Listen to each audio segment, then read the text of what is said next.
How is it going, guys? This is Justin from the Tree of Woe Show. Obviously, as you are watching the Tree of Woe Show channel, which, hey, while you're here, subscribe up above. But this is the Monday Night Raw review for December 10th. We got 11 more days, boys and girls. Let's not do anything stupid. No YOLO lives. No YOLO lives. The world might end. We just got to keep it cool. But let's get this started. Show starts off with Dolph Ziggler actually just chilling on top of a ladder. The Money in the Bank briefcase is hanging above him, talking about how this is right where he belongs. He's on top. Just basically saying he deserves, to be on top. The face. He wants to replace John Cena basically as the face of WWE. Sheamus ends up coming out, basically says you're not going to beat John Cena. The normal Sheamus stuff. I said, but whatever. And then all of a sudden, Big Show comes out, and they get in an argument about the no contact thing, and Big Show's going to win, and no, Sheamus is going to win. And Dolph's just like, I'm just trying to chill. And Sheamus makes reference to how he can't touch Big Show because of the no contact clause. But unfortunately for Dolph Ziggler, he can touch Dolph Ziggler, and he shoves him off the ladder, and Dolph says, crack onto the ropes. Ow, everywhere. And that was the end of that segment. And then before the first match gets started, Vince comes out and he brings Vicky out, and he just does the same thing where it's like, how about you announce some matches? So they already announced that the main event is Big Show versus John Cena. And then she ends up working towards Sheamus versus Dolph Ziggler. And then she wants AJ to be in a handicap match. Vince says, I don't like that idea. How about she faces you? So we get AJ versus Vicky announced. So we get 3 main events, as they said. But then the first match was Wade Barrett versus R-Truth with Cesaro and Kofi on commentary. At least this match made sense. You got the 2 champions out on commentary and the 2 number 1 contenders in a match against each other, and we would see the 2 champions face off later. R-Truth gets the win here. I would have much rather wanted Wade Barrett to win, but what can you do? Truth gets a roll up. Nothing too crazy, and then Kofi ends up hitting a splash on Wade after. Building towards TLC, like I said, it wasn't a bad match at all. I just wish Wade Barrett would have won. Right. And then you get AJ backstage, and she's all excited because she got her match with Vicky, and she's just telling all the divas. And then Cena's apparently in the locker room, and she doesn't care. She busts in there, and Cena's like, this is the guys' locker room. You can't be in here. You can't be in here. And I'm like, what is going on? But just AJ being AJ again. And then we get a cool match. I actually, before in commercial, they announced, I was kind of confused because the way they made it sound, maybe I just misheard it, but the way they made it sound is it was a 4-team elimination match for number 1 contenders. And I'm like, okay, Kane and Daniel Bryan have a match. Come to find out, it was a 4-way match to get to a match to become number 1 contenders. But it was the Primetime Players, the Rhodes Scholars, returning Cody Rhodes. And Cody's mustache. Primo and Epico and the Usos. The Usos were cleaning house in this. The Usos actually eliminate Primo and Epico first. And then during a commercial, they eliminate the Primetime Players. Apparently, you could have watched it on an app or something. I was amazed.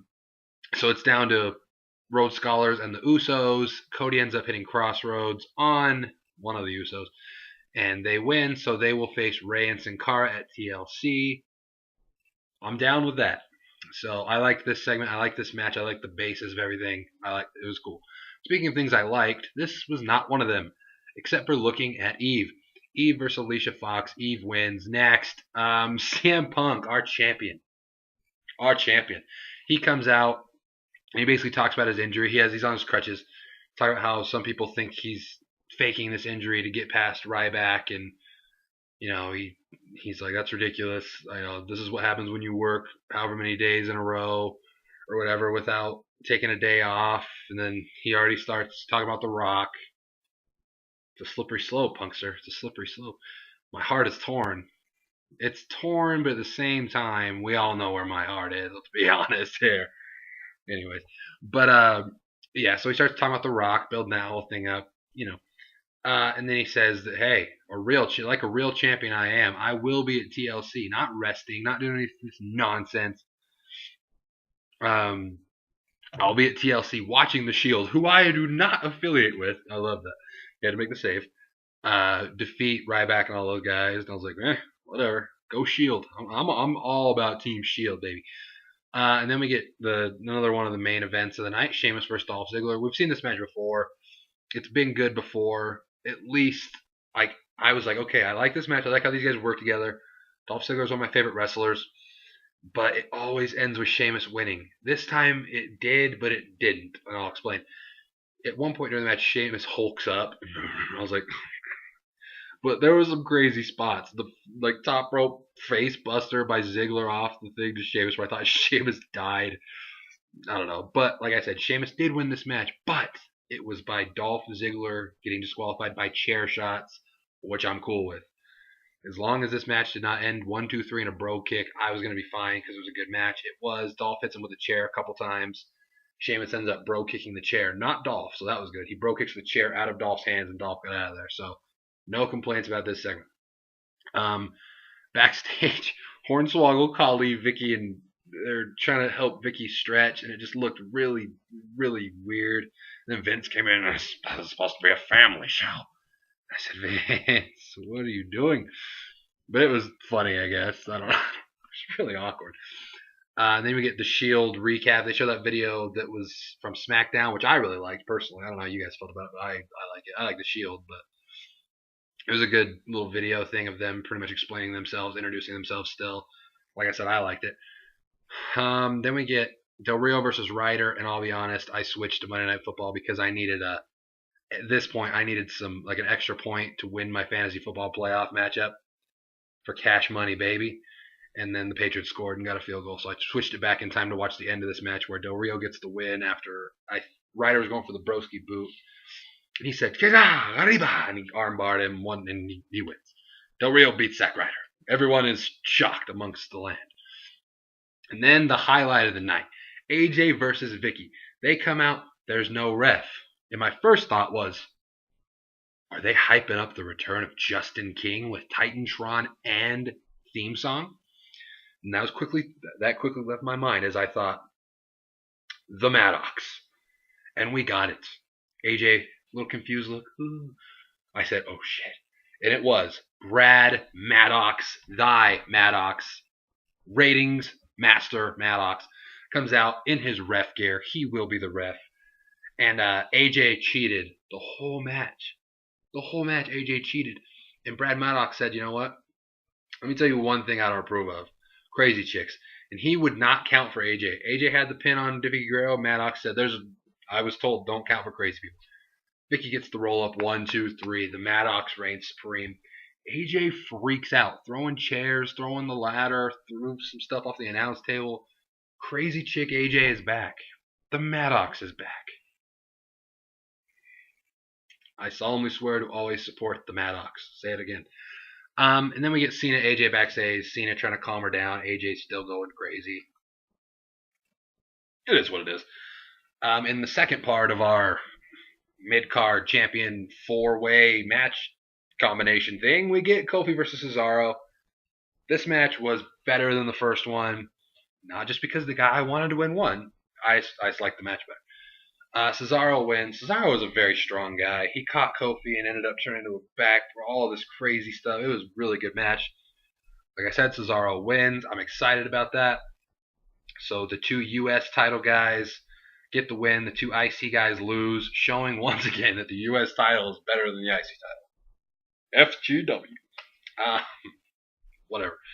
And then we get Miz TV with the Rhodes Scholars, and Miz just kind of went at him, trying to bring tension to the team. Like, oh, Sandow thinks that he's Shawn Michaels and you're Marty Jannetty. And why did you grow a piece of dirt on your face? I'm like, stop it. He called him the pink and the stink. You cannot say that on TV. PG TV. Don't do it, Miz. Oh, the Patriots. Oh, and by the way, I've been saying the Patriots are the best team in the NFL for 2 months. Said it on the Olive Tree podcast, and no one believes me. 42-7. Suck it. But I'm not a Patriots fan. I'm just saying I know greatness when I see it, and they're the best team in the league, so it can suck it. But not you guys in particular. You guys don't even know, but I'm just saying people that I've told. Main event of the evening, Dolph comes out to be on commentary. And for a split second, I was like, man, what if they go with that angle where Dolph cashes in the title to not have to defend it at TLC and becomes the champion, and then Sheamus and Big Show just becomes a feud ender for nothing, and then Cena fights Ziggler for the belt, and Cena becomes the World Heavyweight Champion. It still could happen at TLC. Cena's about to win the briefcase, cash it in, and become the World Heavyweight Champion. Oh, it's gonna happen. But this match was, Cena versus the Big Show, so you can imagine. But Cena ends up hits the AA on Big Show, which is impressive still, no matter how many times we've seen it. And then the Shield comes out and attacks. Love the Shield. They start beating him down. Then Team Hell No comes out, and then Sheamus comes out, and they all go crazy. And then Ryback comes out. So they just have this frenzy in the ring of everybody attacking everybody. And Michael Cole's like, "This is what we're gonna get at TLC. This is crazy. Oh my gosh. Oh, this is crazy." Just trying to get the people excited. Like, whoa, if we order TLC, we'll see crazy stuff. But yeah, so that was Raw. Like I said already, subscribe up above if you haven't. Let me get the CM Punk clock. Subscribe up above if you haven't. It's probably somewhere above the CM Punk clock. Like this video, because likes equal Mike and Ike's. Comment below what you thought of all this, and I'll see you soon. Goodbye, my friends.